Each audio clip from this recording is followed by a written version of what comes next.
L'enregistrement pas enregistré. Ce matin, j'aimerais parler de certaines choses que j'ai à cœur. C'est quelque chose qui correspond à mon ministère, certainement, mais c'est quelque chose que j'ai beaucoup à cœur, c'est l'Église. L'Église de Jésus-Christ, et il y a plusieurs messages que j'ai déjà partagés. Il y a plusieurs mois, ou je ne sais plus, plusieurs années, j'ai parlé sur l'Église influencée par le Saint-Esprit, Église influencée par plusieurs choses. Et ces derniers temps, j'ai fait une série de messages sur une Église, la vision d'une Église apostolique, une Église généreuse, une Église qui porte du fruit, une Église prophétique. Et ce matin, j'aimerais parler d'une Église conduite par des ministères ou une Église conduite par les ministères. Je me suis posé la question, et peut-être ça sera l'objet d'un autre message, je me suis posé aussi la question, est-ce que j'appelle ce thème de ce matin l'Église conduite par les ministères ou l'Église en mouvement conduite par le Saint-Esprit? Donc, je vous laisse le soin de méditer sur toutes ces choses, mais j'y reviendrai. Je prendrai Actes chapitre 11. On va naviguer un petit peu dans le livre des Actes et nous irons dans le livre au chapitre Actes chapitre 11, mais tout d'abord, et puis on ira au chapitre 13. L'église d'Antioche, donc dans le livre des Actes, c'est l'église d'Antioche qui a été constituée. Elle était une église, j'ai envie de dire, équilibrée, où il y avait les dons de l'Esprit et la puissance du Saint-Esprit. Il y avait les dons d'un côté et la puissance du Saint-Esprit qui se manifestait. Il y avait aussi les fruits de l'Esprit qui étaient évidents. C'est le Saint-Esprit qui conduisait cette Église et qui a conduit cette Église. Elle n'a pas non plus eu peur de laisser partir des ministères qui ont été pour l'édification du corps de Christ. Et lorsque cette Église a été, j'ai envie de dire, a permis à des ministères de se lever, a permis d'abord à des ministères de la rejoindre, et elle a permis ensuite à des ministères de se lever et d'être envoyés dans la moisson. Cette Église n'a pas été déséquilibrée. De temps en temps, vous pourrez dire Amen. Hein. Une Église qui donne, c'est une Église qui reçoit. Une Église qui donne, c'est une Église qui reçoit. Et quel que soit ce que je donne, je recevrai. Et quel que soit ce que je donne, cette Église recevra. Alors, je ne prends pas le temps, parce que je n'aurai pas le temps d'expliquer exactement ce qu'est l'Église. Hein. Je rappelle simplement vite fait que l'Église, c'est un certain nombre de pierres vivantes qui la composent. C'est vous, c'est moi, c'est nous qui composons l'Église. L'Église n'est pas un bâtiment, elle est le local et le lieu dans lequel les croyants, l'Église se retrouvent. Amen. Donc l'Église d'Antioche est une Église dite apostolique. L'Église, elle est dite apostolique. Donc l'Église, elle a reçu en son sein l'apôtre Barnabas et l'apôtre Saul, qui au départ n'étaient pas des ministères apostoliques. Ils ont été à un moment donné mis à part, et on retrouve ça dans Actes au chapitre 13, mis à part. Ils ont été élevés pour rentrer pleinement dans leur ministère. Quand l'église d'Antioche a laissé partir Barnabas et Saul, cette église ne s'est pas sentie déstabilisée, ni fragilisée, ni, j'allais dire, ni perturbée, parce que certains ministères sont partis. Au contraire, ils avaient préparé la suite, ils avaient engendré d'autres ministères qui ont permis à l'église d'évoluer et de continuer à être une bénédiction là où elle était placée. Ça va? J'avance. C'est seulement le Saint-Esprit qui a jugé bon de faire entrer Barnabas et Saul dans le ministère dans lequel ils étaient appelés. Barnabas et Saul ont exercé un certain ministère local. Même si Barnabas a été envoyé de l'église de Jérusalem, ils sont rentrés dans un ministère dit apostolique. Et j'en parlerai tout à l'heure un petit peu plus, parce que c'est là où j'aimerais nous emmener ce matin sur un changement de mentalité, sur des conceptions différentes que nous avons pu avoir jusqu'à aujourd'hui, ici peut-être même dans notre société, j'ai envie de dire française, européenne, parce que je trouve que dans certains endroits, comme dans certains pays en Afrique, on n'a pas du tout le même regard sur l'Église, ou sur la conception des ministères, ou sur le rôle des ministères. Amen. Donc l'Église est rentrée pleinement dans leur vocation, dans leur appel et dans leur destinée. Et lorsque Barnabas et Saul sont rentrés dans leur appel, ils sont rentrés dans l'appel que Dieu avait donné aux apôtres de l'agneau. Là, certains peut-être pourraient me dire, mais c'est qui les apôtres de l'agneau? Les apôtres de l'agneau, c'est ceux que Jésus a choisis, ceux qu'il a établis. Pierre, Jacques, Jean. Paul est un apôtre du Saint-Esprit. Il n'est pas l'apôtre de l'agneau. L'agneau, c'est celui qui a choisi les 12. Jésus, le Saint-Esprit a choisi d'autres apôtres. Et tout au long de l'histoire de l'Église, des apôtres ont été choisis et ils ont été établis. Certains ont été reconnus, d'autres n'ont jamais été reconnus. Certains ont été reconnus par certaines personnes et pas reconnus par d'autres. Il y a aussi des apôtres qui se sont reconnus eux-mêmes et qui n'étaient pas de véritables apôtres. Comme n'importe quel ministère d'ailleurs, il y a aussi des vrais pasteurs et des faux pasteurs. Comme il y a eu des faux évangélistes et des vrais évangélistes. C'est bon pour tous. Ça va? Ils sont rentrés dans l'appel que Jésus avait donné aux apôtres de l'agneau. Matthieu chapitre 28, versets 18 à 20. Vous pourrez lire ça tranquillement. Mais revenons maintenant au livre des Actes, au chapitre 13, versets 1 à 4. Il est dit, il y avait dans l'église d'Antioche des prophètes et des docteurs. Barnabas, Simeon appelé Niger, Lucius de Cyrène, Manaïm, qui avait été élevé avec Hérode le tétrarque, et Saul. Pendant qu'ils servaient le Seigneur dans leur ministère et qu'ils jeûnaient, le Saint-Esprit dit, mettez-moi à part Barnabas et Saul pour l'œuvre à laquelle je les ai appelés. Après avoir jeûné et prié, ils leur imposèrent les mains et les laissèrent partir. Barnabas et Saul, envoyés par le Saint-Esprit, descendirent à celui-ci, et de là, ils s'embarquèrent pour l'île de Chypre. Je ne sais pas si vous avez fait attention dans ce passage, mais lorsque je lis ce passage, il est dit au premier verset, dans l'église d'Antioche, il y avait des prophètes et des docteurs. Il n'est pas dit où était le pasteur. Ils n'ont pas dit ça. Il y avait des prophètes et des docteurs. On verra, j'espère que j'arriverai ce matin à la fin pour le descriptif de ce que doivent être les 5 ministères. Mais dans notre conception actuelle, ou j'ai envie de dire dans notre conception d'ici, dans notre société, on va rentrer dans une église et on dira où est le pasteur principal. Vous êtes d'accord avec moi ou pas? Je me trompe ou c'est la réalité? On dit où est le pasteur? On ne dit pas où est l'apôtre, où est le prophète, où est l'évangéliste, où est le pasteur, l'enseignant. On dit où est le pasteur principal? Qui est le pasteur principal? Mais moi, lorsque je lis ma Bible, je me rends compte que Dieu a établi 5 ministères, où il a établi un certain nombre de ministères. Le pasteur est indispensable dans l'église locale, c'est une réalité. Mais les autres ministères sont aussi indispensables. Et on verra qu'il y a des pasteurs locaux et des pasteurs extra-locaux. Et on verra la signification de ce que doit être un pasteur. Pasteur en anglais, c'est un mot qui est défini par, la langue anglophone, où on appelle le pasteur qui est celui qui est en vérité le berger. Un pasteur est un berger. Des fois, lorsque nous posons la question à des gens, qu'est-ce qu'est le rôle de ton pasteur? Parfois, certains ne savent pas vraiment. Pour d'autres, c'est un gourou. Pour d'autres, c'est celui qui manipule tout le monde. Pour d'autres, c'est celui qui prend soin du troupeau. Mais dans la véritable signification, un pasteur est un berger qui a un troupeau.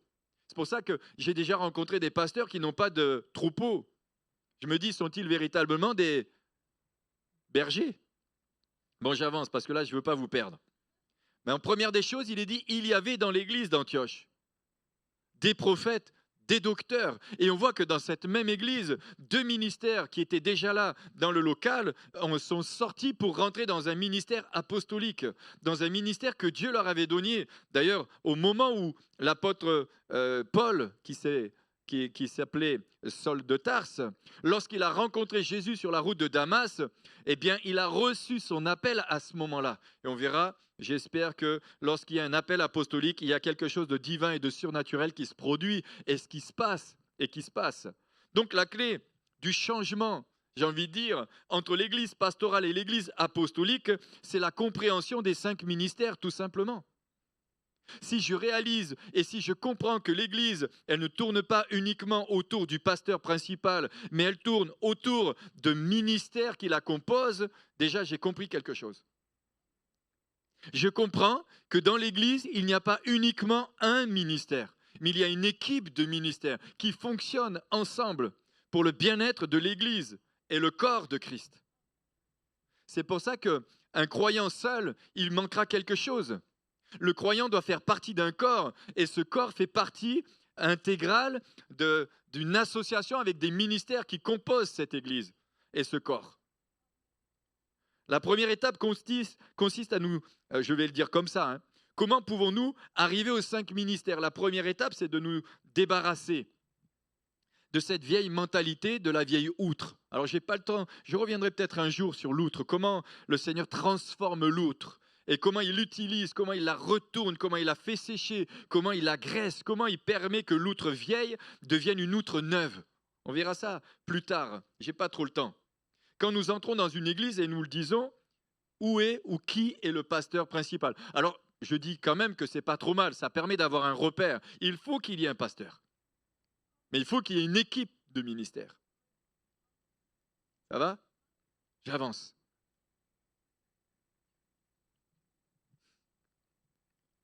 Moi, je vais dans des endroits, quand j'arrive, personne ne dit où est le pasteur.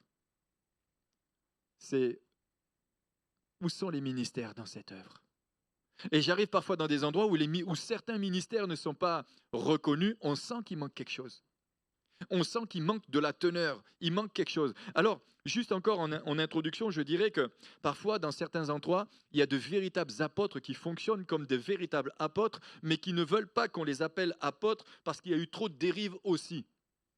Et on verra que dans la hiérarchie des ministères, il n'y a pas de hiérarchie. Il y a des ministères différents qui fonctionnent avec des dons différents. L'apôtre n'est pas au-dessus des autres ministères. Il a le don de gouverner pour travailler avec les 5 ministères, avec les autres ministères. Il a un don différent, il a un appel différent, il a une fonction différente, comme le prophète, comme l'évangéliste, comme l'enseignant. Ils ont des dons différents, ils fonctionnent ensemble. L'apôtre, c'est le pouce qui fonctionne avec tous les autres doigts. J'avance. Dieu est en train de restaurer dans son temple, il restaure la structure de l'Église. Et l'Église doit être restructurée, ou l'Église doit changer de mentalité. Aujourd'hui, et je repensais encore à ça tout à l'heure, aujourd'hui, eh bien, nous devons de plus en plus combattre au milieu de nous et dans nos églises l'esprit d'indépendance. C'est une plaie dans l'Église. L'esprit d'indépendance. Chacun pense que le corps va fonctionner indépendamment des autres. Nous ne pouvons pas fonctionner dans le corps en dehors des autres. Nous ne pouvons pas fonctionner en tant que chrétiens en dehors du corps. Il y a trop de séparation dans le corps, il y a trop de rupture dans le corps. Et il y a l'ennemi aussi qui a insufflé une mentalité qui était totalement fausse et des conceptions qui sont fausses et erronées dans l'Église. On n'a pas besoin de ministère. Nous, on est directement connectés à Jésus. Mais le rôle des ministères, c'est de nous connecter à Jésus. Mais le rôle des ministères, c'est de nous faire rentrer dans notre appel, dans notre vocation, dans notre destinée et dans notre héritage spirituel avec les autres. Avec les autres. Il restaure la structure de l'Église. Il nous enseigne une nouvelle façon de faire l'Église, dont les apôtres et les prophètes forment le fondement de l'Église. Et l'Église est fondée sur les apôtres et les prophètes. Ce sont eux qui viennent et qui mettent les fondations.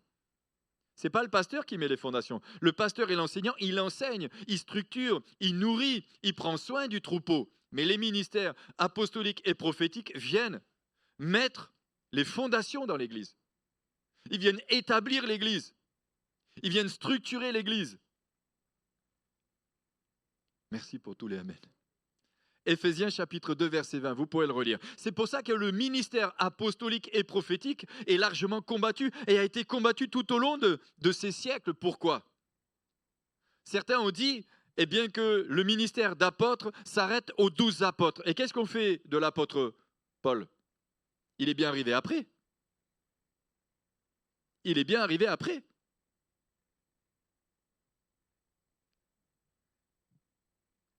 Le docteur nous donne une compréhension de la parole et forme les gens pour qu'ils puissent accomplir leur destinée.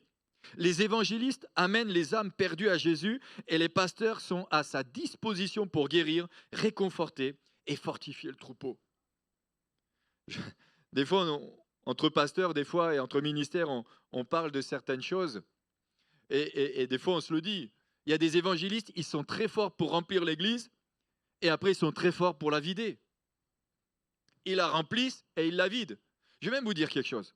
Au milieu de nous, on a tellement pas l'habitude de prononcer le mot apôtre. On a l'impression que quand on va prononcer le mot apôtre, on est en train de s'adresser à quelqu'un qui est au-dessus des autres.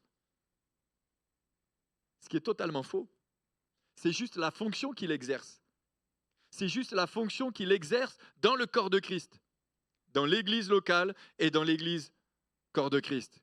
Et on verra certainement, si on a le temps, qu'il y a des apôtres locaux, il y a des apôtres régionaux, il y a des apôtres nationaux et il y a des apôtres internationaux, c'est-à-dire qu'ils ont une influence locale, régionale sur le pays et ils ont des influences à l'étranger, à l'extérieur, sur certaines nations. Une église conduite par le Saint-Esprit connaît et reconnaît les ministères. Elle les appelle par le nom, les identifie et les reconnaît. Et aujourd'hui, nous vivons dans une culture d'église où on n'ose plus prononcer le nom du ministère ou reconnaître les ministères.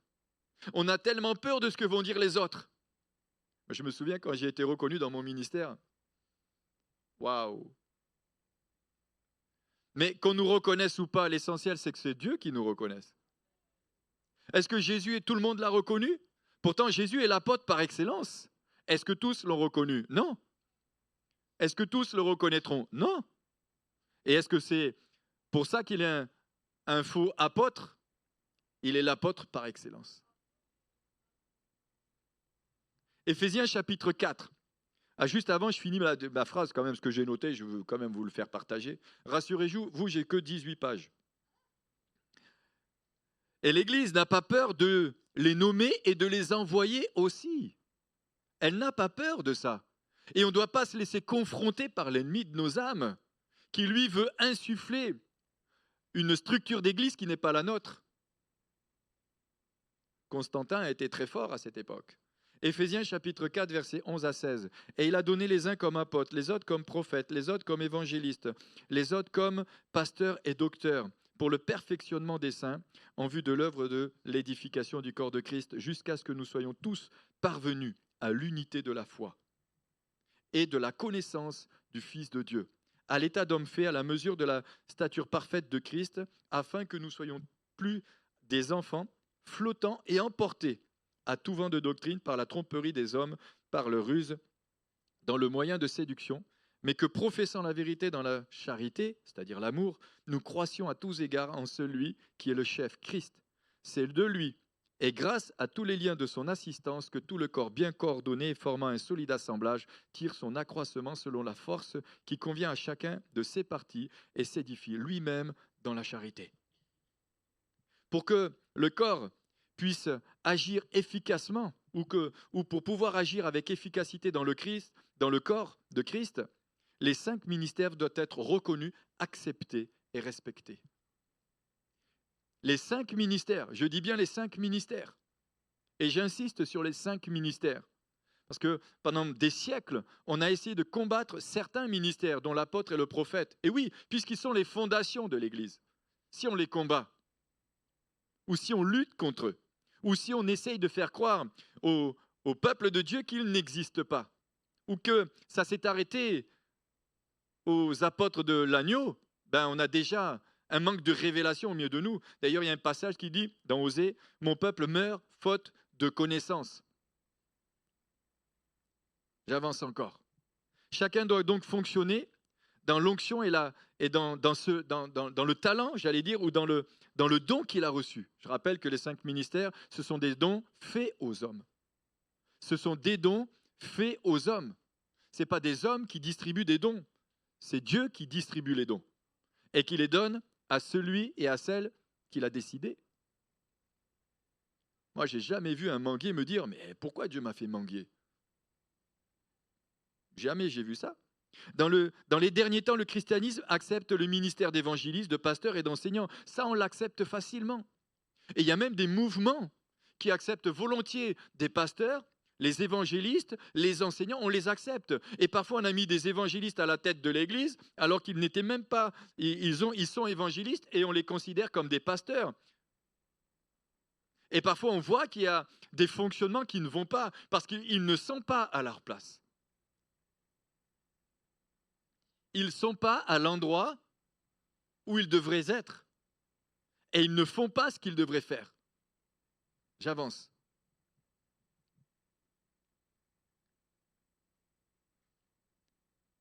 Satan a trompé l'Église de Christ. Il a jeté un doute sur l'existence et l'activité actuelle de ces deux ministères, l'apôtre et le prophète.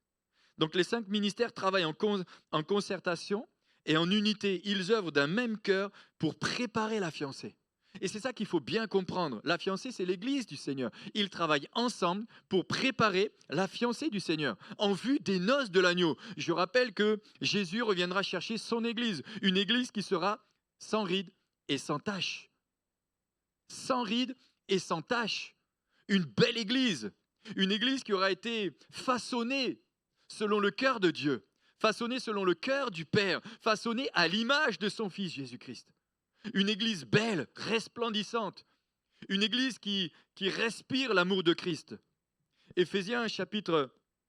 Attendez, juste avant, je suis allé encore un peu vite. Ils sont indispensables, donc les 2 ministères, donc les 5 ministères sont indispensables pour que celle-ci atteigne la maturité, la perfection, et l'état d'homme fait. La mature intérieure, la maturité intérieure. Éphésiens chapitre 2, verset 20, il est dit « Vous avez été édifiés sur le fondement des apôtres et des prophètes, Jésus-Christ lui-même étant la pierre angulaire. » Éphésiens chapitre 2, verset 20. C'est Paul qui le rappelle aux Éphésiens, c'est lui qui a établi cette église, c'est lui qui a implanté cette église.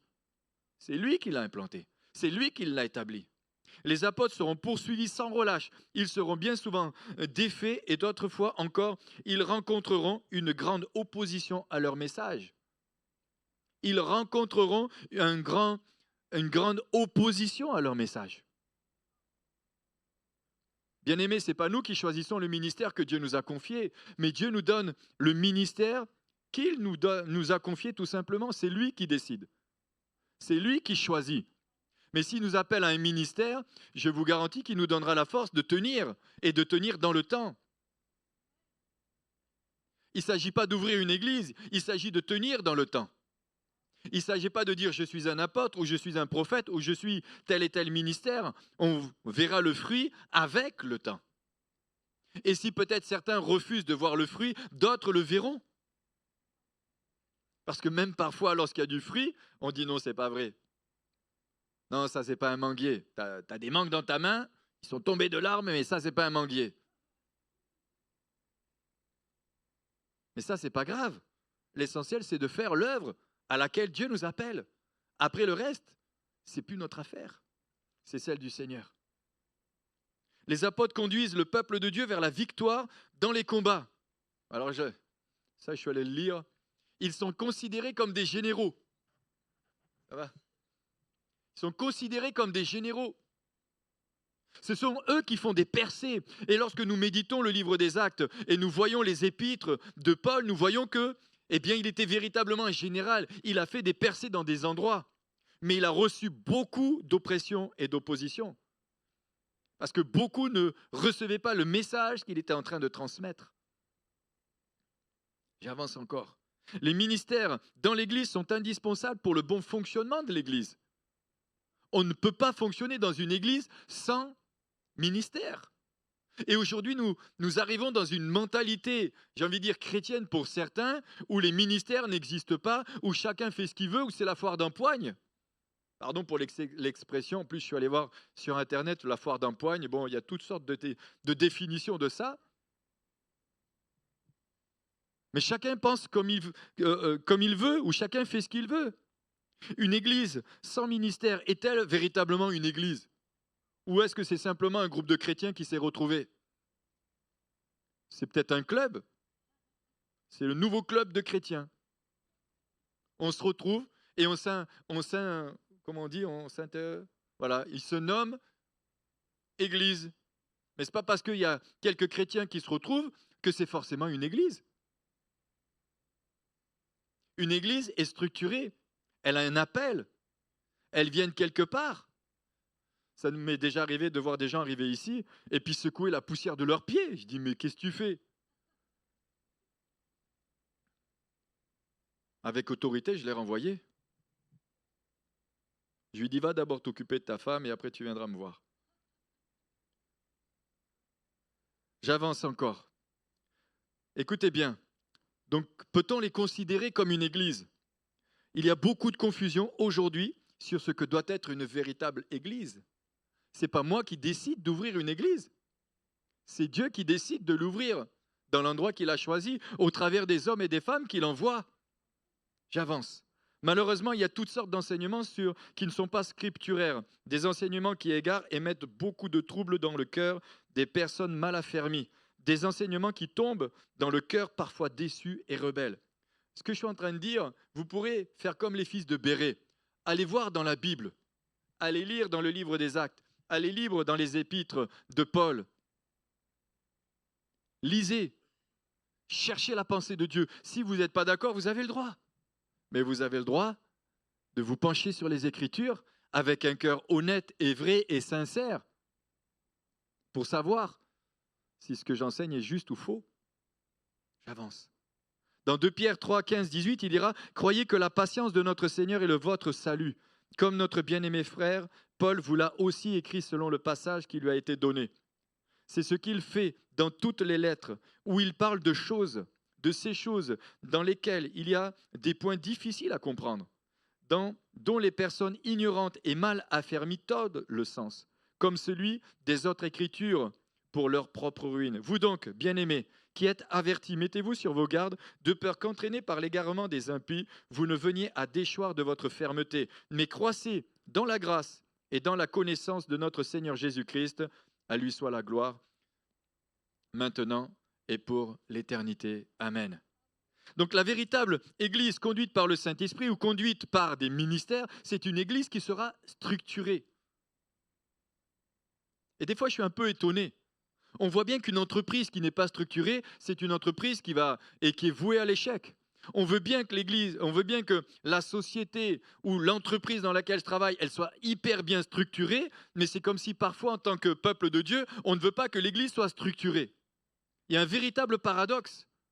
On n'est pas vraiment très clair avec nous-mêmes ou très honnête. On veut que personne commande, mais on veut quand même que l'église soit dirigée. On ne veut pas être soumis parce qu'on est soumis au Saint-Esprit, mais ma démonstration de ma soumission, elle se fera au travers de ma capacité à me soumettre sous les ministères. J'irais même que moi je visite des églises, et à la tête de certaines églises, il y a des pasteurs. Je sens parfois que je suis à l'étroit, mais je me soumets au ministère qui est en place. Parce que ce n'est pas une question de hiérarchie, c'est une question de fonctionnement, de compréhension, de fonctionnement dans le corps. Une église, elle aura une structure. L'église, elle n'est pas démocratie, ni d'ailleurs, ce n'est pas une église où il y a de la démocratie, ni non plus une dictature. C'est la théocratie. Ce sont des ministères qui dirigent l'église. Mais aujourd'hui, entre diriger, discipliner, sont tous des mots que les croyants n'ont pas envie d'entendre. Dit à quelqu'un quelque chose qui ne lui convient pas, il va dans l'église d'à côté. Et si le pasteur le reçoit sans même qu'il y ait des échanges, je ne dis pas qu'on ne doit pas bouger, ce n'est pas ce que je suis en train de dire. Je dis juste parfois, il faut faire les choses correctement. J'avance, parce que nous venons tous aussi, parfois de quelque part. Et je bénis Dieu pour le parcours que moi j'ai pu avoir. Mais je sais où est ma place dans ce corps. Je sais où est ma place. J'avance. Elle est donc conduite par des ministères, des bergers, je peux dire ça comme ça vous va? Des bergers, des anciens. Un berger est un ancien, est un évêque. L'église est épiscopale, un ensemble d'évêques. Évêque veut dire ancien. Bergers sont des bergers locaux qui fonctionnent ensemble, qui ont un cœur de berger, qui ont un cœur pastoral, qui ont un cœur pour nourrir, prendre soin. Et quand je vois certains bergers qui font des divisions, je me dis intérieurement, ce ne sont pas des bergers. Ils n'aiment pas l'Église. Ils n'aiment pas les âmes. Ils s'aiment eux. Pardon si des fois j'en ai rien pour personne là. Je vous dis juste ce qui est dans mon cœur, de ce que je vois. Quand je vois des croyants, quand ils partent, ils souhaitent une chose, c'est que l'Église ferme. Moi, ça me fait tellement mal. Même si ce n'est pas mon Église. Et je le vois, je discutais avec un berger encore cette semaine, un pasteur, qui me disait ça. Ça me faisait tellement mal. je me disais, waouh, où en est l'Église? Frères et sœurs, bien-aimés, on doit changer de mentalité. On doit pleurer. On doit pleurer quand ça se produit. On doit crier à Dieu. On doit supplier Dieu que les choses doivent changer. Elle est conduite par des ministères, des bergers, des anciens, des diacres et des diaconesses, des responsables, j'aime ce mot responsable, des gens qui sont responsables, qui ont compris les défis spirituels. C'est une église qui accepte et se soumet à la volonté de Dieu. L'église, ce n'est pas, je l'ai dit tout à l'heure, ce n'est pas la foire d'empoigne, j'avance. Une église sans structure est vouée à l'échec. C'est voué à l'échec. Chacun va tirer la couverture de son côté. C'est évident. C'est comme vouloir faire partie d'une entreprise sans vouloir de patron. Je viens dans cette entreprise de bus, j'utilise le bus, je fais ce que je veux et j'ai des comptes à rendre à personne. Non, c'est pas comme ça que ça marche. C'est pas comme ça que ça marche. Et l'église, c'est pas ça non plus. L'église d'Antioche est née suite à la dispersion causée par la persécution à Jérusalem. Ensuite, voyant un certain nombre de conversions dans cette église, voyant que le feu de Dieu était en train de se manifester, voyant qu'il y avait des gens qui avaient donné leur vie à Jésus, ils ont envoyé Barnabas. Ils n'ont pas envoyé n'importe qui, ils ont envoyé Barnabas. Et ensuite, Barnabas est allé chercher Saul de Tarse. Et pendant plusieurs années, ils ont enseigné cette église. Ils ont nourri cette église. Ils ont pris soin de cette église. Ils ont fait lever des ministères. Ils ont fait lever des hommes qui sont venus des ministères, qui sont devenus des ministères.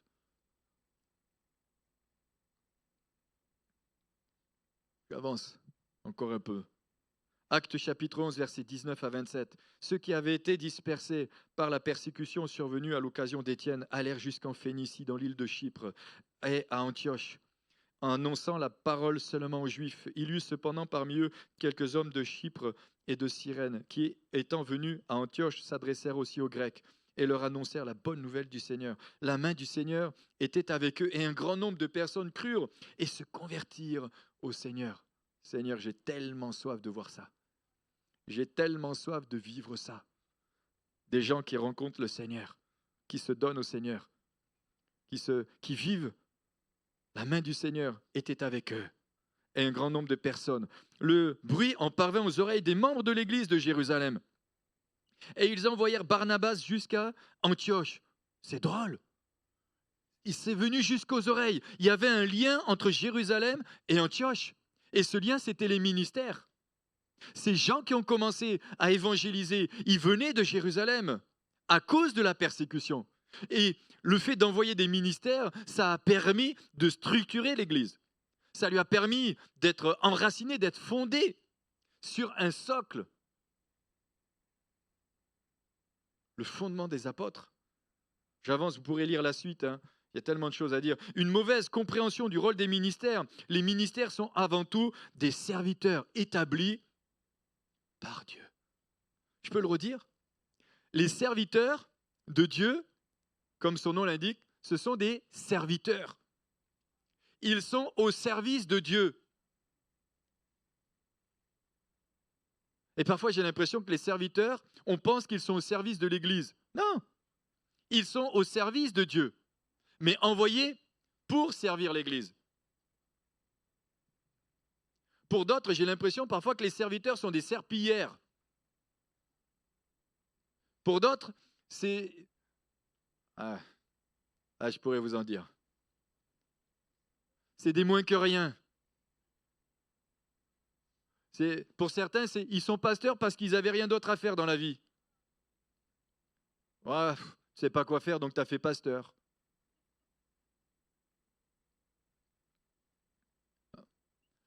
Bon, j'arrête là.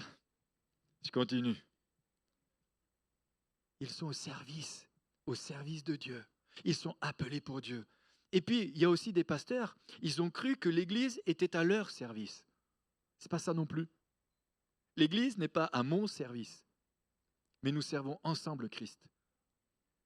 Nous sommes ensemble pour servir. J'avance. Éphésiens chapitre 4, versets 11 et 12. Vous allez voir où j'arrive. Il est le Christ, il a donné C'est Jésus qui a donné. Les uns comme apôtres, prophètes. Alors, qu'est-ce qu'il a donné encore? Il a donné les évangélistes ou d'abord les pasteurs? Il a donné les évangélistes, quand même, c'est pas mal. Moi, j'aime l'évangéliste. Et il est trop fort. Et pasteur et enseignant. Certains pensent qu'il n'y a que 4 ministères, d'autres pensent qu'il y en a 5. Je pense que le pasteur, il doit enseigner. Parce qu'enseigner, c'est nourrir, c'est instruire. Mais il y a des vrais enseignants qui ne sont pas des pasteurs. Il faut les laisser dans leur rôle d'enseignant. Ne les mettez pas à la tête de l'Église et laissez-les en complément des autres ministères. Mais tous les ministères, ils sont pour l'édification du corps. L'évangéliste, c'est pas simplement celui qui va annoncer l'évangile, c'est celui qui va former des évangélistes. C'est celui qui va donner envie à l'Église d'aller dehors pour évangéliser. Et quand un évangéliste arrive dans l'Église, tout le monde a envie d'aller évangéliser. Un prophète, ce n'est pas simplement celui qui prophétise. Il y a beaucoup de gens qui prophétisent qui n'ont pas un ministère de prophète. Un prophète, c'est un ministère non pour l'édification du corps, mais pour l'Église. J'avance, je n'ai pas le temps. Pour le perfectionnement ou l'équipement. Et le mot perfectionnement, c'est katartismos. On verra ça juste après. Équipement des saints, ceci en vue de l'œuvre du service, diaconia, et de l'édification du corps. Voilà le rôle des ministères. C'est pour ça que je suis parfois étonné quand j'apprends que des croyants n'ont plus envie d'être dans l'Église ou n'ont plus envie de faire partie du corps de Christ ou cherchent toutes sortes de stratégies pour être à l'écart de l'Église. Mais c'est les ministères qui sont là pour t'édifier, t'encourager, te construire, te bâtir intérieurement. Et moi-même qui suis un ministère, quand d'autres ministères prêchent, mais je me réjouis de recevoir. Mais même quand c'est ceux qui sont au milieu de nous qui prêchent et qui ne sont pas encore rentrés dans la dimension d'un ministère reconnu et établi, je me réjouis d'écouter ce qu'ils disent. Parce qu'ils m'édifient, ils m'encouragent et ils me font du bien. Et je me dis, waouh, ce qu'ils ont reçu, c'est bon, c'est nourrissant, ça fait du bien. J'avance. L'apôtre Paul avait planté l'église d'Éphèse. Pendant 3 ans, il a nourri, bâti cette église. Il a formé les croyants qui, à leur tour, ont évangélisé toute la région d'Asie. Il a réussi en 3 ans à insuffler, enseigner, encourager pour que des ministères se lèvent et des témoins se lèvent pour évangéliser toute l'Asie. Il était bon, hein, Paul, hein? Ils n'avaient pas Facebook, Instagram, il y a quoi ? TikTok, Tic-Tac. Ils n'avaient pas tout ça. Il a réussi toute l'Asie. Moi, je me dis, waouh, mais il était tellement fort, cet homme. Ils n'avaient pas non plus la télévision, mais ils avaient un cœur gros ouvert à recevoir ce que Dieu voulait faire avec eux. Ils avaient une dimension de consécration qui nous étonne. Ils ne vivaient pas pour eux-mêmes, ils vivaient pour le Christ. Ils vivaient pour Jésus. Ils vivaient à 300% pour Jésus. Ce n'était pas 50% pour moi, 20% ou 30% pour la famille, et puis 20% pour le Seigneur. J'avance, sinon je vais m'égarer. En grec, le mot katartismos a un sens plus large qui indique réellement quelle est notre mission. Perfectionner les saints, c'est-à-dire cela renvoie au fait d'aider les gens à grandir dans la maturité. Les ministères sont là pour faire grandir les gens dans la maturité, mais on peut faire grandir que celles qui sont véritablement brebis, pas les autres. Il y a des personnes qui n'ont pas envie qu'on les fasse grandir. Perfection. Perfectionner les saints, cela renvoie au fait d'aider les gens à grandir dans la maturité personnelle, à devenir meilleurs, à être plus saints, plus consacrés. Deuxièmement, équiper les saints, cela signifie aider les gens à faire les choses de Dieu. C'est là qu'on voit toute la dimension des ministères. Les ministères ne sont pas là pour tout faire. Les ministères sont là pour pousser les croyants à faire l'œuvre du ministère. Oula, je vous ai perdu ou c'est bon ? Ils sont là pour équiper. C'est pour ça que Paul dira, ranime le don que tu as reçu par l'imposition de mes mains. Il lui a communiqué des dons qu'il avait reçus lui-même. Voilà le rôle des ministères. Ce n'est pas le ministère qui a la tête à la pointe, il est au-dessus de tous les autres. Non, c'est celui qui forme et c'est pour ça que, samedi prochain, il y aura encore de la formation pour tous les leaders parce je veux vous transmettre tout ce que moi j'ai reçu. C'est pour ça que quand tu ne reçois pas ton leader, il y a un problème. Il y a un problème. Pardon pour le mot leader, ça peut peut-être vous choquer. Hein. Leader, c'est influencer, c'est leadership. Paul était un leader, Jésus était le plus grand de tous les leaders. Bon, j'avance. Équiper les saints, cela signifie aider les gens à faire l'œuvre de Dieu. Ce n'est pas les manipuler, c'est juste les libérer. Et puis, écoutez bien, donner des capacités, des compétences pour que l'Église soit réellement l'Église. Et puis, encore le dernier mot, c'est arranger. Et arranger, ça veut dire attartismo, mettre à la bonne place, ajuster comme un artisan. Les ministères sont là pour ajuster les uns et les autres. C'est pour ça que parfois, il faut qu'on ait simplement un peu d'humilité. Quand on nous dit ta place, ce n'est pas à la louange, même si toi, tu veux la faire, peut-être que ta place, c'est être justement à un autre endroit. Parce que là, tu seras plus efficace. Ne me mettez jamais à la basse, ni à la batterie. Même si je vous dis, Dieu m'a dit, et il t'a dit quoi? Bah vas-y, on voit bien que tu n'as pas les talents pour. Et c'est pas méprisant. C'est juste que le rôle des ministères sont là aussi pour mettre chacun à sa place. Et il y a des évangélistes qui veulent être pasteurs, ils ne sont pas à leur place. Et il faut avoir l'humilité parfois de laisser les ministères nous orienter et nous dire, tu sais là, peut-être que tu serais mieux là. J'avance, je n'ai pas le temps de trop d'en rentrer parce que j'ai encore tellement de choses à vous dire. On retrouve Artimos dans Matthieu chapitre 4, verset 21. Jacques et Jean arrangés et réparés. Jacques et Jean, ils réparaient le filet, les filets de pêche de leur père. Dans Romains chapitre 9, verset 22, il est dit que Dieu a formé des vases. Des vases. Cela décrit comment un potier façonne, corrige et forme un vase à partir de l'argile. J'avance encore.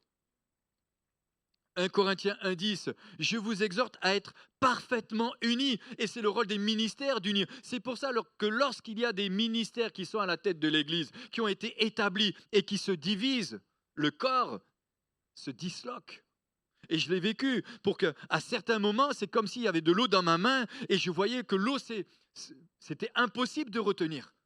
Parce que si la tête se divise, si la tête ne va pas, il y a automatiquement des répercussions sur l'Église. Mais qui en subira les conséquences? C'est les frères et sœurs. C'est les bien-aimés qui parfois, eux, partent et ne savent même pas pourquoi. Parce que certains les attirent pour les détacher du corps. Parfois, on me dit, mais je suis blessé par tel départ. Eh oui, et certains auront des comptes à rendre. Hébreux chapitre 10, verset 5, je ne vais pas plus loin, ça ne sert à rien. Tu m'as formé un corps. Tu m'as formé un corps. Hébreux chapitre 11, verset 3, l'univers a été formé par la parole de Dieu. Le sens d'origine en grec de katartismos, mettre en ordre. Les ministères sont là pour mettre en ordre. Ça c'est des mots qui... Ça ne nous plaît pas trop. Hein.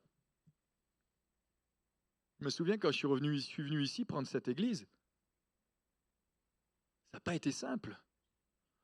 Alors si en plus ils entendent que je dis je suis venu pour mettre en ordre, ah oui, mais les ministères sont pour mettre de l'ordre. C'est pas chacun qui fait ce qu'il veut ou chacun a envie de faire ce qu'il veut. Jésus n'a pas fait ce qu'il a voulu, il a fait ce que le Père lui a demandé de faire. Ah là on aime quand c'est Jésus. Ah là on aime, on dit waouh. Mais il a fait ce que le Père lui a demandé de faire. Il a appris l'obéissance par les choses qu'il a souffertes. Nous, si un ministère te dit non, qu'est-ce qui se passe? Bye bye, tu vas voir ailleurs. J'avance. J'aime tellement ces thèmes. Je suis tellement frustré de pouvoir vous apporter qu'une partie ce matin. Le deuxième point, c'est préparer un bateau pour la navigation. Voilà ce que font les ministères. Ils préparent pour la mission. C'est-à-dire, cela renvoie à la responsabilité de préparer, équiper quelqu'un pour sa mission. Équipé pour sa mission. Ritza et Kivan sont restés plus de 10 ans avec nous, à nos côtés. On a essayé de leur transmettre un maximum de tout ce qu'on savait. Et aujourd'hui, ils sont en mission. Et ils représentent aussi notre Église. Mais ils sont rentrés dans la mission que Dieu leur a confiée. Parce qu'ils ont été équipés pour ça. Ça va? C'est tellement beau de les voir. Et troisièmement, c'est préparer une armée pour le combat. Et je me souviens que lorsque j'ai repris cette église, une parole avait été donnée qui disait, c'est le temps maintenant de changer, de devenir comme une armée. Je me suis dit, tiens, le ministère que Dieu me confie, on parle de général. J'ai repensé à ça cette semaine, pendant que j'étais en train de préparer ça. Il prépare une armée pour le combat. Il s'agit de préparer spirituellement l'armée du Seigneur pour les batailles qui l'attendent. Et oui, des batailles qui l'attendent. Alors, il y a encore plusieurs sens, 3 au moins. Remettre en place des os cassés et consolider chacun dans la guérison.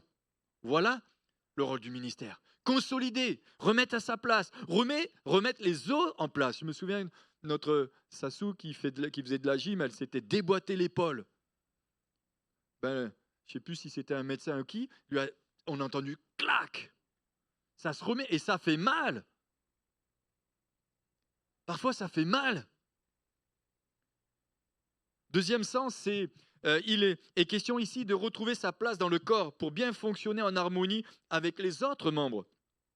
Cela signifie écouter, entourer, enseigner, exercer la patience. Exercer la patience. Et nous, on vit dans une société où on veut tout de suite. Tout de suite. Instantanément. Bam, bam. Tout de suite. C'est pas comme ça que ça marche. Ça prend du temps. Ça prend parfois des années. Ça prend des années et des années.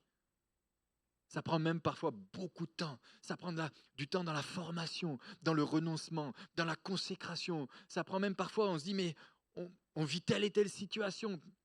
Mais c'est justement pour nous former. Et je pense que Dieu ne nous forme pas uniquement pour ici-bas. Il nous forme pour l'éternité.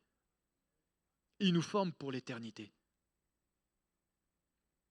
Troisième sens, c'est enlever la saleté qui se dépose normalement dans le travail quotidien. C'est pour ça que parfois on a besoin de secouer la poussière de nos pieds parce qu'il y a de la poussière qui nous colle aux chaussures. On a besoin de s'en dégager. C'est pour ça qu'il est bon de se retrouver et qu'on loue le Seigneur ensemble et qu'on prie ensemble et que parfois on se pardonne ensemble. Parce que personne n'est parfait ici, à part le Seigneur. C'est recoudre ce qui a été déchiré, plié et filé d'une façon adéquate pour qu'il soit prêt à l'emploi lors de la prochaine pêche. Cela nous parle de soins quotidiens qu'il faut apprendre, qu'il faut apporter aux croyants et à la communauté dans la marche normale. C'est normal, le rôle du rassemblement du dimanche. Chacun a l'occasion de nettoyer, retrouver des forces, etc. L'adoration joue un rôle particulier pour cela. C'est pour ça qu'il faut bien prier pour nos bien-aimés, qui nous conduisent aussi dans la louange et l'adoration. Katatismos, pardon pour comment je le dis, mais parle donc de construire, édifier, encourager, bâtir des pierres vivantes, les unes avec les autres. Les unes avec les autres. Ressusciter des pierres mortes pour en faire des pierres vivantes. Nous étions morts et Dieu nous a donné la vie. Et la vie, elle se communique au travers des ministères qui, eux, nous poussent et nous permettent de rentrer dans notre appel, dans notre destinée. Et je disais à un ami hier, cette semaine encore, je connais des amis à moi, ils ne sont pas rentrés dans leur appel. Ils ne sont pas rentrés dans leur ministère. Parce qu'ils ont fait des choix, ils ont fait des divisions, ils ont fait des choses qui ont amené des ruptures. J'avance. Que signifie développer les ministères du Saint? Le cœur de Jésus, le cœur de Paul et celui-ci, ils ont donné à l'Église pour cultiver et développer le ministère des saints. Matthieu 10, 45. Donner sa vie pour les autres. Voilà de véritables ministères. Donner sa vie pour les autres. Donner sa vie pour les autres. Pour qu'ils découvrent leur vocation en Christ, qu'ils entrent dans leur destinée et grandissent en bonne santé spirituelle. Être dévoué pour les autres n'est pas chercher son succès personnel. Les véritables ministères ne chercheront pas leur succès personnel, mais ils sont dévoués pour les autres. Non, mais quand je dis des bonnes choses quand même. Non, mais là, quand même, c'est pas mal ça quand même. Ils sont dévoués pour les autres. Et vous ne trouvez pas que ça change un peu de mentalité? On a quand même l'impression que les ministères, ils attirent tous à leur couverture. Il faut qu'ils soient vus, il faut qu'ils soient entendus. Non, il faut juste qu'ils soient reconnus dans le ministère qu'ils ont reçu, qu'ils soient juste à la bonne place, mais qu'ils élèvent les autres.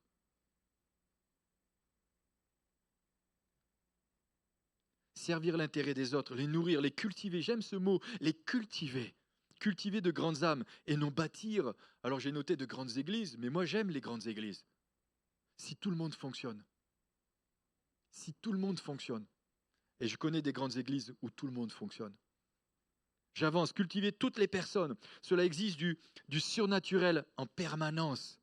Oui, cultiver, c'est amener le divin de Dieu dans la vie des personnes. C'est amener le surnaturel de Dieu dans la vie des personnes. C'est leur donner envie d'exercer les dons. C'est leur donner envie de servir. Et c'est pour ça que je veux remettre aussi la formation de leader. Je l'ai dit la dernière fois quand on s'est vu pour la première fois. C'est donner aussi envie aux leaders, aux gens et à ceux qui ne sont pas forcément considérés comme des leaders ou qui ne se considèrent pas comme des leaders, d'avoir envie de servir.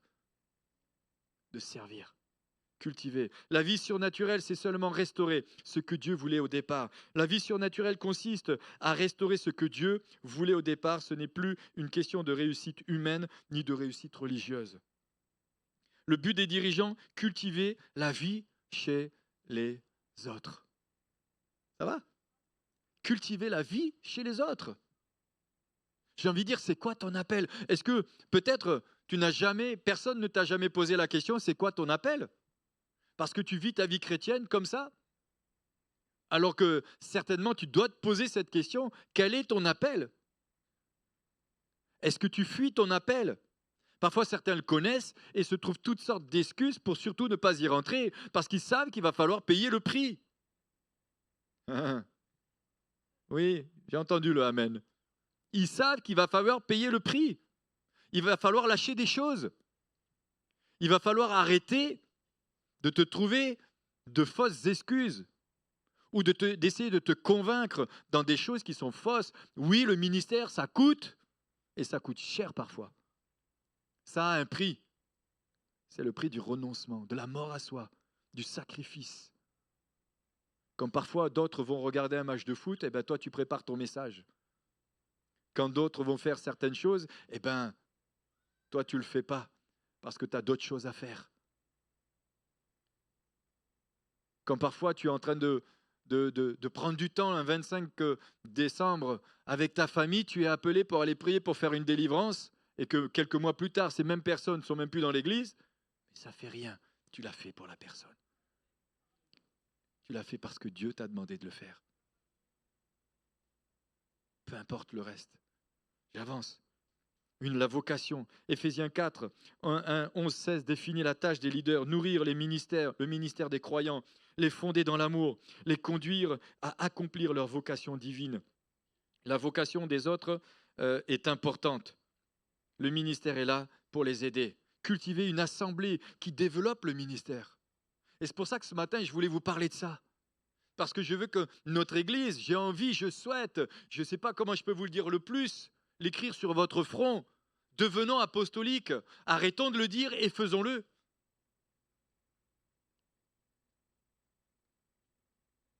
Amen. Alléluia. Cultiver une assemblée qui développe le ministère. J'aspire à avoir des pasteurs qui se lèvent, qui prennent soin des gens, des bergers, qui ont un véritable cœur de berger, qui se donnent, qui encouragent, qui visitent, qui fortifient, des prophètes, des évangélistes. Et on a ça. On l'a. Certains, vous ne le savez pas encore, mais moi je le sais déjà. Alors, il faut que je les pousse. Hein. J'avance. Contribuer à servir les autres pour qu'ils réussissent dans les domaines de leur vie familiale, travail, service chrétien, vie sociale, etc. Alors j'en viendrai à ce grand point. Quels sont les ministères? Le truc, c'est que j'ai l'impression que ça fait déjà au moins 1 heure que je parle, non? Mince, j'arrive juste au cœur de mon message. C'est un truc de fou, cette église. Je ne vois pas le temps passer. Il faut dire que quand je préparais mon message, je me disais, aïe, aïe, aïe. Il me semble que là, t'en as pas mal. Vous savez ce qu'on va faire? On va avancer encore un petit peu. D'accord? Parce que je vois que j'ai encore un petit peu de marge. Là, j'arrive juste, définition des différents ministères selon Éphésiens 4, 11. Apôtres, prophètes, évangélistes, pasteurs et enseignants. Je sais pas, moi, je sais pas comment vous vous sentez, mais moi, j'aime tellement ces messages. Je passerai des heures et des heures à parler. Bon, certains vous en êtes déjà rendu compte, mais c'est tellement... Quoique, on a un responsable de jeunes que quand il enseigne les jeunes, il parle 2 heures aussi. Hein. Donc, il n'y a pas que moi qui parle beaucoup. Hein. Mais c'est tellement important. C'est tellement des choses qui sont en nous, qui sont dans nos tripes. Et on a tellement envie de transmettre ça à l'Église. Donc, rapidement, comme ça, je vais donner juste que quelques points. L'apôtre, prophète, évangéliste, pasteur et enseignant, à mon avis, hein, il y a une méconnaissance de ce que sont les ministères. Et il y a une méconnaissance de ce qu'est l'apôtre, le prophète, l'évangéliste, le pasteur et l'enseignant. Il y a quelque chose qui, pour moi, n'est pas... comment je pourrais dire? Oui, ça manque de connaissance. D'ailleurs, Osée chapitre 4, verset 6 dira « Mon peuple est détruit » ou « Mon peuple meurt parce qu'il lui manque la connaissance ». Mais j'aime ce mot, il est détruit. Il est détruit. Et je crois que si le peuple de Dieu avait une véritable connaissance de ce que sont les ministères, je pense qu'il regarderait les ministères différemment. Il les regarderait avec déjà beaucoup plus de respect. Et dans certains endroits, on en discutait avec une de mes filles cette semaine encore, dans certains endroits, il y a parfois trop de respect. Et dans d'autres, comme ici, il n'y en a pas assez ou pas suffisamment. Il faudrait peut-être un petit peu d'équilibre. Mais écoutez bien, la définition d'un apôtre selon la Bible. L'apôtre forme des apôtres. Moi, je connais des apôtres, ils ont une vision d'implanter 5 églises. C'est leur vision. Pas simplement un apôtre qui va envoyer des pasteurs, mais des apôtres qui vont engendrer des apôtres. Et Jésus, l'apôtre par excellence, il a engendré des apôtres. Et si Jésus a dit « vous ferez des choses plus grandes que moi », eh bien, ça veut dire que nous aussi, on doit engendrer le ministère que Dieu nous a confié. Des fois, je dis à mes filles, comment vous voyez un tel et un tel? Je dis, vous ne trouvez pas qu'ils me ressemblent? Je dis, c'est normal, tu enfantes ce que tu es. Observez ceux... Non, j'avance. Ils engendrent des apôtres. C'est un ministère combattu. C'est un ministère combattu. Et vous rassurez-vous, on n'est pas des pécheurs. Le Saint-Esprit est avec nous. Et on sait à quoi on s'attend. Peut-être qu'on ne sait pas tout. Et heureusement parfois. Certains prétendent qu'il n'y a plus d'apôtres, que seuls les apôtres de la Bible peuvent prétendre à une telle fonction. J'ai lu certains livres. MacArthur enseignera que ça s'est arrêté à Paul. Mais pourquoi Paul? Et pourtant, Éphésiens 4, il nous dit bien, Éphésiens 4 nous parle des ministères pour le perfectionnement des saints. Pourquoi il n'a pas enlevé le mot là? Pourquoi le grand-père à Priscille, qui est un missionnaire incroyable, ou qui était un missionnaire, il disait, si vous n'êtes pas d'accord avec un passage de la Bible, déchirez-le. Mais les témoins de Jéhovah, ils suppriment certains passages de la Bible. Ben, supprimez, vous barrez, et vous dites à côté, je ne suis pas d'accord. Je ne suis pas d'accord avec Jésus. Et comme ça, vous rendrez des comptes à Jésus. J'avance encore. Certains ne reconnaissent pas que seuls les apôtres de la Bible peuvent être, etc. Je l'ai dit. Les vrais apôtres de nos jours doivent être des personnes qui ont un cœur de père. Le véritable apôtre aujourd'hui doit avoir un cœur de père. J'avance. Il aime être avec les gens et partager les difficultés de leur vie. Ils ne sont pas des dictateurs ni des manipulateurs, mais accessibles, pleins de compassion, tendres, humbles et pardonnants. Mais ils doivent être fermes aussi. Ce sont des ministères qui ne tergiversent pas avec la vérité. Vous savez, la dernière fois, j'ai enseigné aux leaders, je disais que un des points importants du leader, c'est qu'il doit marcher dans la vérité. Il y a trop de leaders qui mentent. Ce sont des menteurs. Ils mentent, ils ne disent pas la vérité. Excusez-moi, hein. Peut-être je choque. Hein. Ils disent des bobards. Où on fait croire des choses qui sont fausses, où on fait croire des choses qui ne sont pas vraies. Non, ne vous laissez pas perturber. Restez avec moi. Ils aiment être avec les gens et partager leurs difficultés. Les apôtres n'est pas un Seigneur qui règne en dictateur sur ceux qu'il a engendrés, qu'il a nourris et amenés à maturité. Mais il continue dans une relation paternelle avec eux en les aidant à accomplir leur appel. Ce n'est pas le pape, pardon, hein. Il les aime. Il les aime. Je racontais à quelqu'un cette semaine, je disais, mais il y a des personnes qui nous ont quittés depuis des années, je prie encore pour elles. Je dis, mais Seigneur, quand même, tu les aimes. Tu l'as en toi. Écoutez bien, Paul considérait ceux qu'il formait comme des collègues, des personnes égales à lui-même, des collaborateurs. Il ne se prenait pas pour quelqu'un qui était au-dessus, mais il les considérait. Il avait de la considération pour ceux qui étaient avec lui. Il les respectait et eux le respectaient aussi par contre. Un apôtre n'est pas supérieur à un autre ministère, même si l'autorité de Christ se manifeste de manière plus diversifiée et plus grande par lui. Mais il doit garder une attitude de serviteur. Sur une carte, quand on met apôtre et pasteur principal, ce n'est pas une étiquette. Ce n'est pas de la hiérarchie. C'est juste un don que Dieu a donné pour l'Église, pour le corps de Christ. Pour fonctionner. Parfois, on a des cartes. Oh, tu prends la carte, tu fais comme ça. Machin, prophète, Yom Bishop ou Rum Bishop ou je ne sais plus comment là. Tu te dis, waouh, t'es à côté, toi, tu te sens tout petit. Moi, j'ai connu des ministères qui avaient une envergure humble. Je me souviens quand j'étais au Guatemala. Vraiment, il s'appelle Nelson Martinez. Je le dis, ils ne l'ont pas reconnu comme un apôtre, mais il fonctionne comme un apôtre. On est arrivé avec Priscille, on a dormi chez lui. Oh, j'avoue qu'ils ont un lit. Il faisait 3 mètres sur 3 mètres. On s'est perdu avec Priscille. Mais il a pris 6 jours ou 5 jours avec nous. D'ailleurs, dans la salle de bain, il y avait un scorpion. Je ne sais pas ce qu'il faisait là, celui-là. Ça devait être une attaque. N'empêche qu'il a une église de 6000 personnes. Il a pris le temps de prendre le temps avec nous. Je dis, waouh. Des fois, il y a des pasteurs ou des apôtres. Ils ont des toutes petites églises. Ils ne prennent même pas le temps avec toi. Il te donne rendez-vous. Il te fait attendre 1 heure pour savoir qu'au bout d'1 heure, il est parti par la porte de derrière.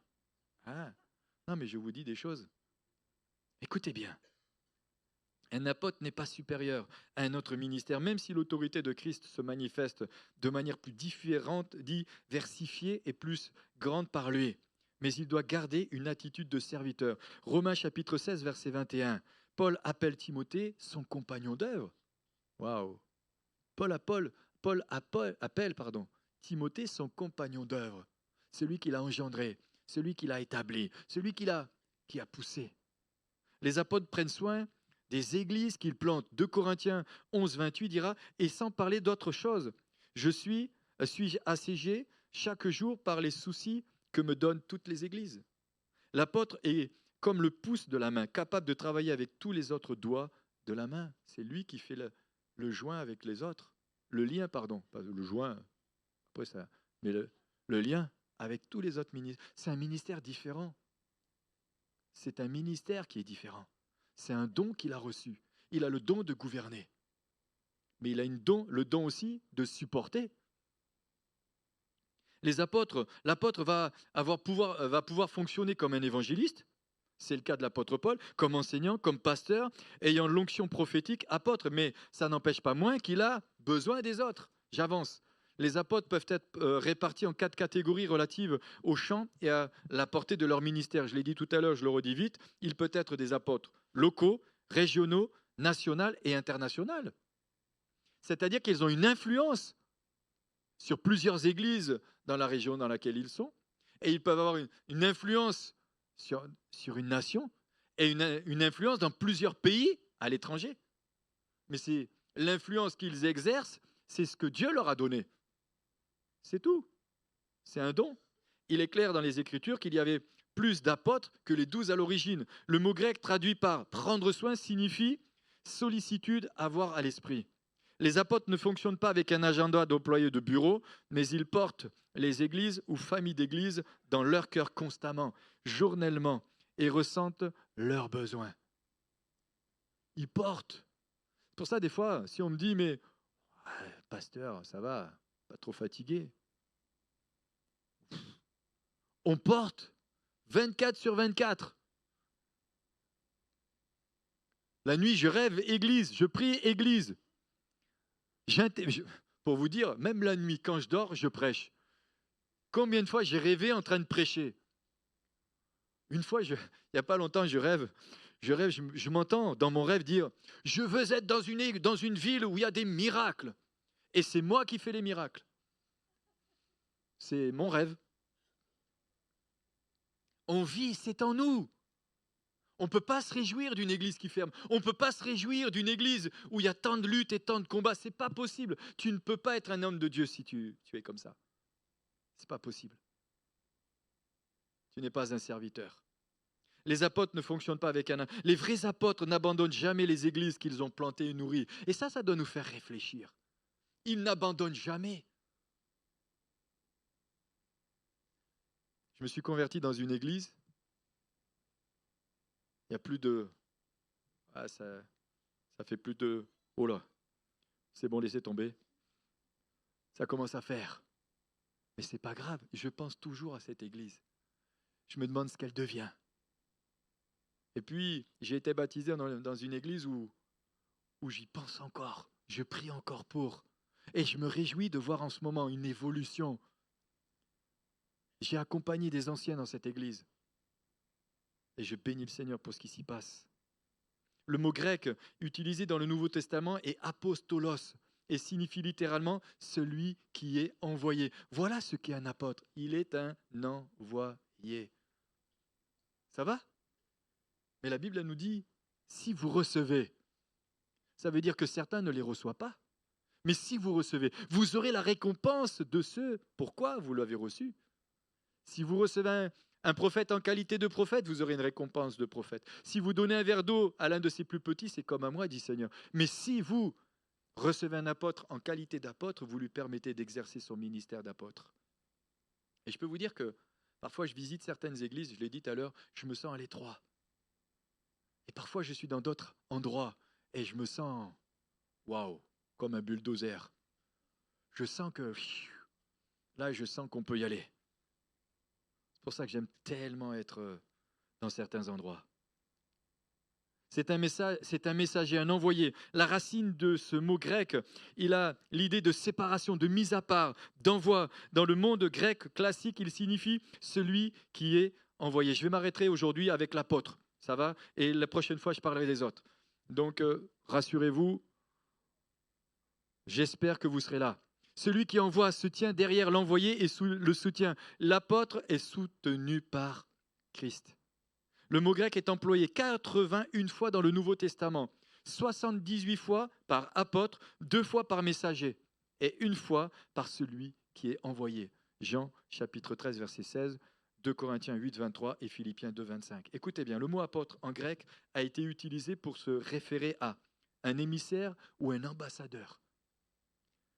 Une flotte de bateaux en expédition avec un objectif. Un objectif. Dieu a mis une vision en nous. Et des fois, je me dis, Seigneur, quand est-ce que je vais voir tout ce que tu as déjà dit? Il a mis quelque chose en nous.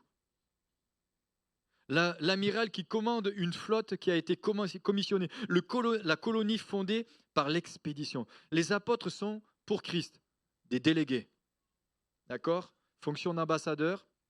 Une traduction anglaise dira envoyé en tant que représentant avec l'autorité pour agir.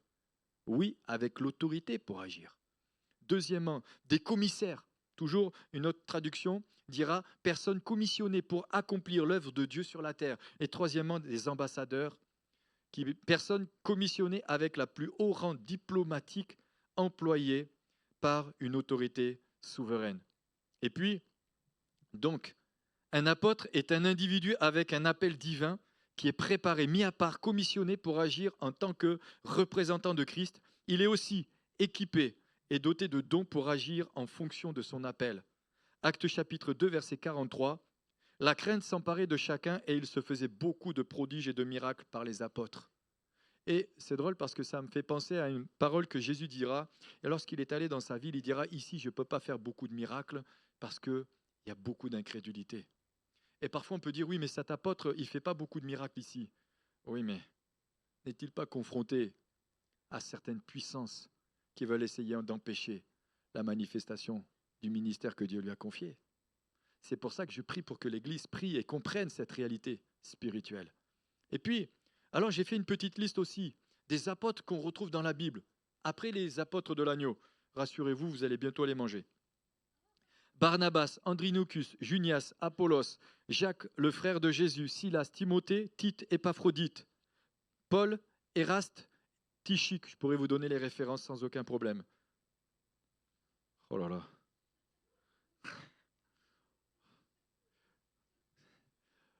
J'invite les musiciens à me rejoindre.